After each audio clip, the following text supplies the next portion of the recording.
Anyone who believes in indefinite growth on a physically finite planet is either mad or an economist. We don't want to focus politics on a notion that involves the rejection of principles around which a large majority of our fellow citizens organize their lives. We are not as endlessly manipulable and as predictable as you would think.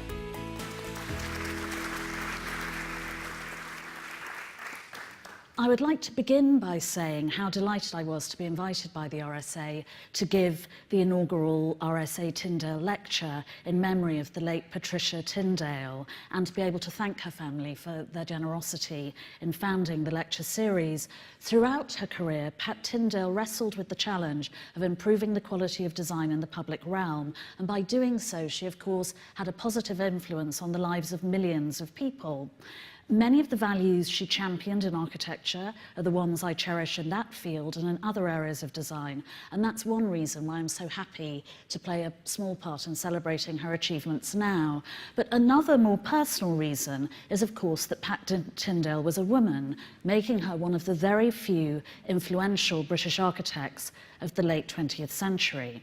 So back to the issues that preoccupied her throughout her career. Design, whether it's of a building or anything else, is an inextricable element in the development of every aspect of society and our daily lives, making it one of the most important forces in determining their quality. But most people, of course, don't see design like that. Typically, they confuse it with styling or typecast it as a commercial ploy to trick us into buying things of questionable value. And if they were asked to describe what design can contribute to society, they'd probably understand what architects can do, because that's easy, designing and building schools and hospitals. But they may well suspect that other areas of design were limited to maybe designing logos or nice brochures explaining what specialists from other disciplines had decided to do.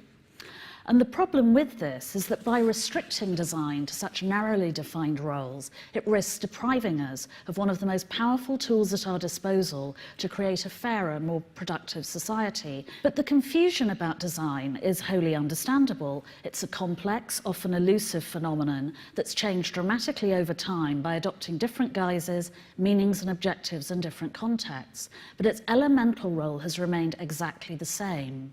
Design is an agent of change, which can help us to make sense of what's happening around us and to turn it to our advantage. And none of us can avoid being affected by design because it's absolutely ubiquitous. We can't escape it, even if we wish to. All we can do is try to determine that its impact on us will be positive rather than negative, and to do so successfully, we need to understand it. So how do we ensure that society uses design for better, not worse? One solution is to demonstrate its potential, and thankfully there are lots of empowering design projects that do that. And I'm going to start with a couple of historical ones.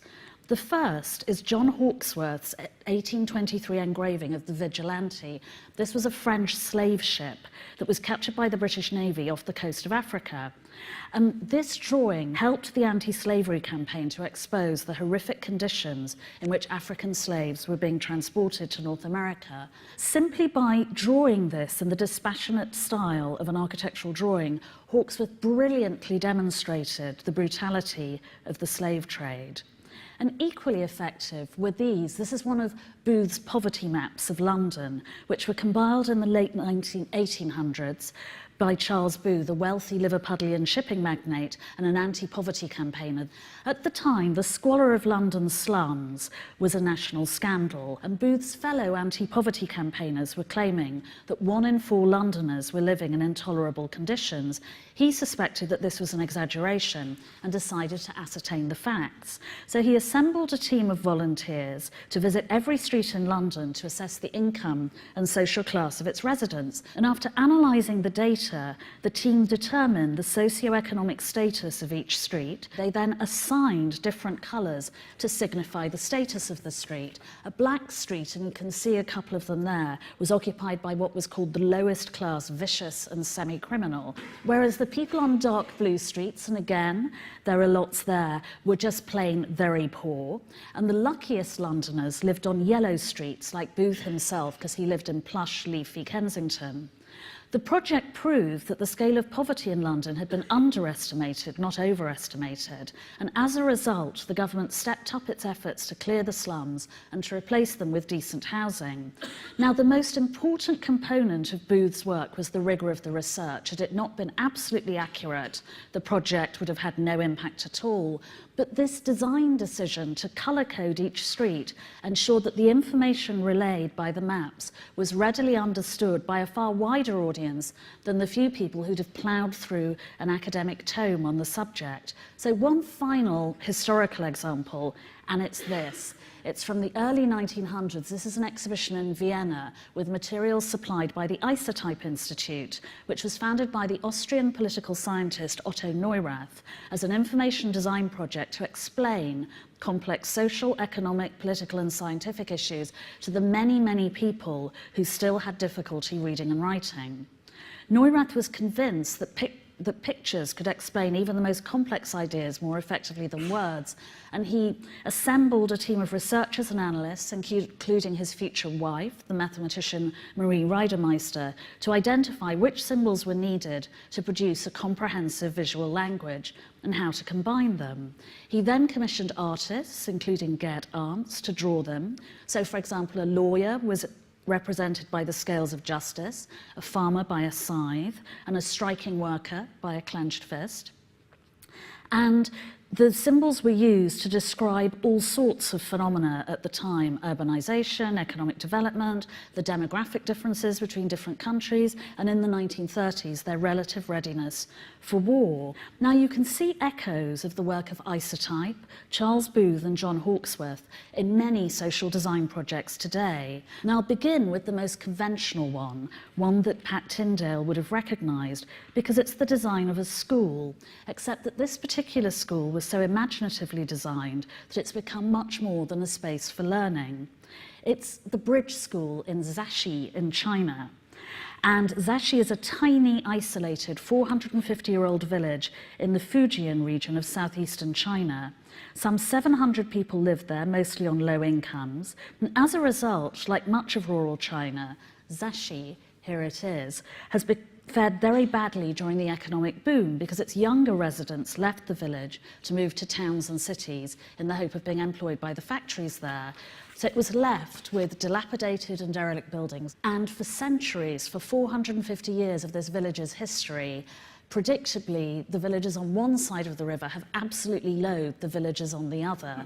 So there's a long history of conflict between the two. So when a Beijing-based architect, Li Zidong, who knew the area well, having studied nearby, was commissioned to design a primary school for the village, he decided to give it a double role as a way of tackling Zaxi's identity to resolve its historic problems. But Li designed the building in the form of a bridge, and here you can see it literally fords the river, so it joins the two historically hostile halves of the village.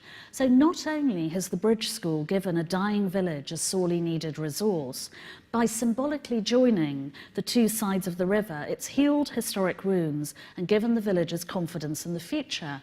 It's even boosted the local economy because so many architecture buffs have come to the village to see the Bridge School, that a little cafe has opened there, the first they've ever had. This really is an extraordinary architectural project that has transformed a village and how the local community sees it.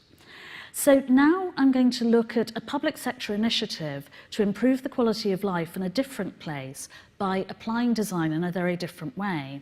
And it's the cycle superhighway in Copenhagen. Now, many cities have, of course, recently introduced programs to try to encourage people to cycle rather than using cars or public transport, but none of them have been as ambitious as Copenhagen. When the superhighway opened last April, the city already had a good network, being environmentally minded Danes, of cycle lanes, and half its residents already cycle to work or school every day, which is much, much higher than most other places, but not high enough for the Copenhageners. The Danes decided to create nearly 300 kilometres of dedicated cycle paths through Copenhagen. Now, there were some conventional design interventions: the design of solar-powered lighting to illuminate the paths at night, the design of footrests and tyre pumps, which are placed a mile apart, the design of conversation lanes so you can safely cycle two abreast if you want to chat with a friend. But most of the design work was strategic, identifying the correct routes without paralysing other road traffic, synchronising traffic lights to prioritise cyclists, and critically negotiating the interests of the 21 local government departments involved in a programme that could cost up to £90 million over the next decade. The first route opened in Copenhagen last April, and the second one opens next month. Eventually there'll be 26, and the research so far shows that for every 6 miles cycled instead of driven, the city saves £3.5 of carbon dioxide emissions and 10p in healthcare costs, and you can see how that will rapidly mount up.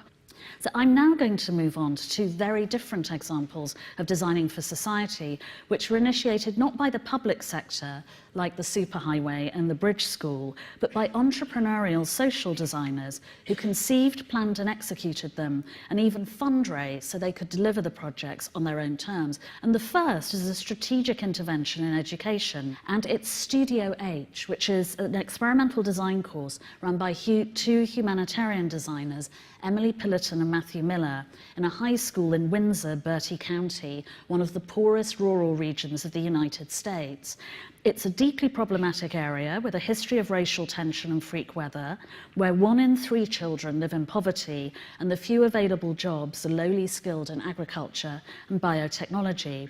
And Emily and Matt's plan was to run a design course for 17-year-olds at a local high school, intended not to prepare them for careers in design because there aren't enough jobs locally for them, but to nurture skills in problem solving, communication and innovation that they can draw on for the rest of their lives. Now, both Emily and Matt are in their late 20s and had worked on humanitarian design projects before. Emily and Matt wanted to go back to working within a community on a grassroots basis, so they moved from San Francisco to Bertie County to do so at Studio H. They raised the money to set up and run the course for 2 years from various charities. And on day one, when Emily asked the students what was the last thing they'd made, maybe a cake for their mum or a birthday card, most of them couldn't think of anything. Half of them had never held a hammer in their lives or knew how to read a ruler. Now, the plan was that they'd start simply by designing and making boards for cornhole, a local game. And by the end of the first term, 10 students had completed the assignment, but 3 had left the course. The remaining students designed and made the chicken coops in their second term, which required more sophisticated design and making skills. When floods destroyed large parts of the town, they were donated to the worst affected families. So the first 2 terms were intended to prepare the students for their grand finale in the third term, which was designing and building a farmer's market for the town. And this was a 2,000 square foot wooden pavilion in an empty lot on the riverfront. One of the students had come up with the idea of creating a farmer's market where local people could sell homegrown produce. The students researched what sort of market would work best in Windsor and identified suitable vendors. And at the opening ceremony, the Mayor of Windsor presented a key to the city to the whole team at Studio H, Emily and Matt and their students. After the school year, several students went on to college, many of them the first members of their families to do so, or trained to pursue a trade they discovered at Studio H. Emily and Matt ran the course there for a second year, then moved back to Northern California to re-establish it in Berkeley.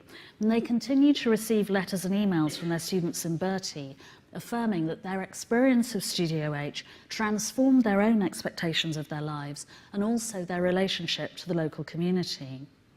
So my next example of design strategic engagement with society is closer to home and on a very different scale, and it's a project developed by Participle, a social design group based in southeast London, founded by the social scientist Hilary Cottam.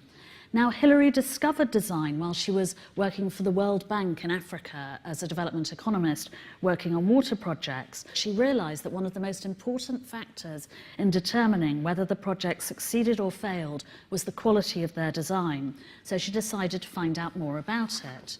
She experimented with new ways of using design to address the kind of social problems that had been tackled by social scientists like herself and economists, not by designers, and set up Participle, whose objective is to redefine the welfare state by making it fit for purpose.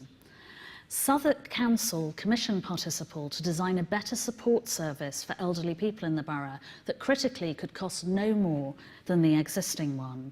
And they began by talking to local seniors, and their research showed that the most important ingredients for a happy, healthy old age had little to do with money, but were ensuring that each person had a social network of at least 6 people to whom they spoke regularly, and had no need to worry about niggling problems like fixing a leaky tap or replacing a broken bulb. And their solution was to create what they called a circle, in which elderly residents of the same areas would belong. When a new member joins the circle, somebody is sent to meet them to assess their needs. So, for example, it could be a man whose wife has died and she had done all the cooking, so he doesn't know how to cook. They will arrange for another member of the circle who can cook to give him some basic training. And if, say, and I hate resorting to gender stereotype here, he's good at doing accounts, they would find somebody who needs help in that direction. So critically, the members of the circle don't just accept a support service from it, they also contribute. It sounds like common sense and seems so simple that it's astonishing that no one thought of it before. But what, you may ask, does it have to do with design? Well, a lot, because designers were involved with every stage of developing the concept. Each team was led by a designer, adhered to the design process and used design language. And that's because Hilary Cotton believes that designers have excellent instinctive communication skills that help them to squirrel out information from people. Designers are also strong on lateral thinking, or tend to be, which was helpful in developing the idea of the circles and deciding how to deliver them. And their communication skills also proved critical in raising funding, nearly £1 million to prototype the concept, and finally to persuade the local seniors to try them out, even though a lot of them were initially very sceptical. Now, the circles have been introduced all over Southwark and have proved so successful there that they've been introduced by 12 local authorities in different parts of the UK. But Hilary admits that one reason why they've been given the opportunity to tackle these problems is because of the crisis of confidence within the social sciences. So a sudden willingness to experiment with other approaches, including design. So if we look at Participle and Studio H and what they have in common, there are 3 things. Firstly, there's a determination to apply design for the good of society. Secondly, they interpret design in its broadest strategic sense as a process of change management and a series of skills to be applied in different contexts. Thirdly, they have the entrepreneurial drive to do so in developing new ideas and the strength and the chutzpah to realise them. And critically, they also have access to digital technology, which, say, Studio H used to raise funding and awareness, and Participle does to manage complex data, thereby enabling them to work much, much more ambitiously. And there are, of course, many more designers who are equally determined to work in a similar way for the good of society in the way that Pat Tyndale did, and there's no shortage of challenges for them to tackle. Helping us to live more responsibly and sustainably, reinventing dysfunctional social services, redressing the tragic imbalance of resources that leaves so many people with too little and the rest of us with more than we need or want. Now, I'm not going to pretend for a moment that design is a panacea for these problems, far from it, but it's a very powerful tool to tackle them, provided it's deployed intelligently. And the more we know about design, the greater our chances will be of using its power wisely, just as Pat Tyndale strove to do throughout her career and would doubtless wish us to do now. Thank you.